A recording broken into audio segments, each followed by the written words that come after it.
बलांगीर जिला लरंभा थाना अंतर्गत कौतपाणी गाँवर ब्रिज निकटस्थ प्राय 100 मीटर आखपाखरे विभिन्न स्थान में नरकंकाल मिलता बेले एवं स्थानीय अंचल में चांचल्य खेली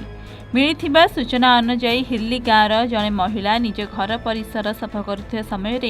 केतोटी कुकुर बाहर भोकुवा बेले कुकुर को घौड़ाई परिसर में एक मनीष पादटी देखि भयर आखपाख अंचल और पुलिस को खबर देते पर लरंभा पुलिस साइंटिफिक टीम और संधानी कुकुर आसी अधिक तदंत जारी रखिता बेले विभिन्न स्थान में अनेक नरकंकाल देखि लोके यह एक हत्या होइथिबा लोके अनुमान करछंती। कारण गत 2 तारिख कौतपाणी गाँव सामरू बरिया पुओ घनश्याम बरिया गाँ पाखे थिबा ब्रिज को शौच जाई निखोज हो जाइथिले जहाँकि बहुत खोजाखोजी कलापर दीर्घ 16 दिन बीती जाइथिले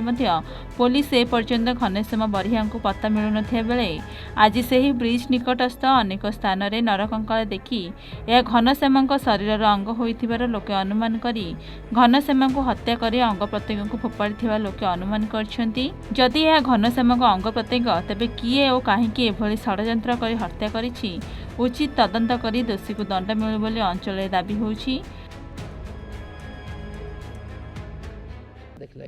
इटा मोर घर आज्ञा मुई सकाले जिते बेले घर बाहर थी बाल्टीन गोटे धरिक नलकुआ जासी सकाल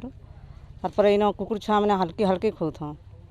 जे आग देखी आस कहीं लुहा गोटे पाखे पड़ी आर कुकुर मैंने खाऊन बहनी तार बापा के तार पापा बोले कुट सलार कुकुर मन के बोली और तापने जो बाहर पात गोटे मैदान दिशुचे बोली तार इन पाखे गोटे माई काठी करूली आग में देखी आस बहनी से भी आए छत पर गोटे मामूटे धान घाटुली से मामू के भी कहलु आग देखी आस यहाँ पात गोटे मैदान दुचे बोलू हाँ है गाँव वाले के कह बोले कि गाँव वाले के कहलु तो गाँव वाले आए सरपंच के फोन कले सरपंच आए पुलिस के फोन कले तो सकाल 7 बजे में जना पड़ी गोटे ठाना गोड़ पड़ा गोटे ठाना मुड़ पड़ी गोटे ठाना हाड़ पड़ी आर से आम गाँव छुआटे भी जेन घनश्याम बरिया बोलसन डाकना कुनु बरिया से हजी निखोज 2 तारिख एत दिन तक पता नहीं मिलवार बाकी पताटा मिली बाकी आज पुलिस प्रशासन आसिक भी जानटा कर सब एकजुट कर कुकुर आनिक भी छाड़ीछन आर आम गाँव भी दुखी दिन लगे से छुआर किसी खोज खबर नहीं मिलवा इसलिए आम पुलिस प्रशासन को भी अनुरोध करुँ तदंत जारी रहू और जल्दी शीघ्र कर आसामी के धरिका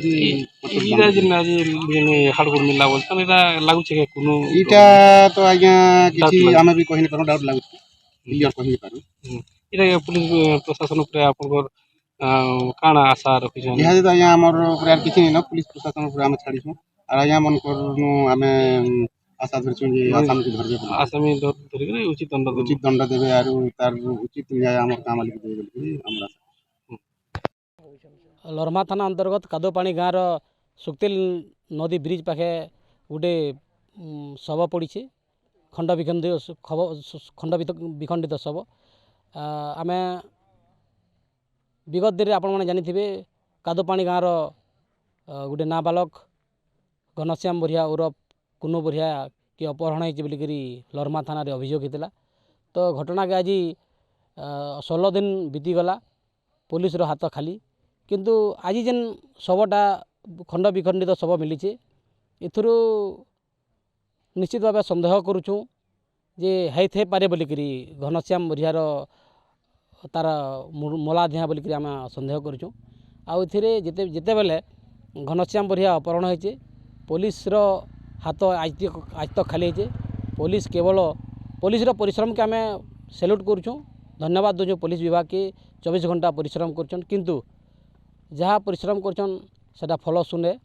पुलिस विभाग भी जानी रखबार कथा जे खाली नेता मंत्री मानकु सुरक्षा दूछन गरीब लोक मानकु सुरक्षा नहीं देवाटा निश्चित भाव प्रश्नवाची सृष्टि हेबा तो आज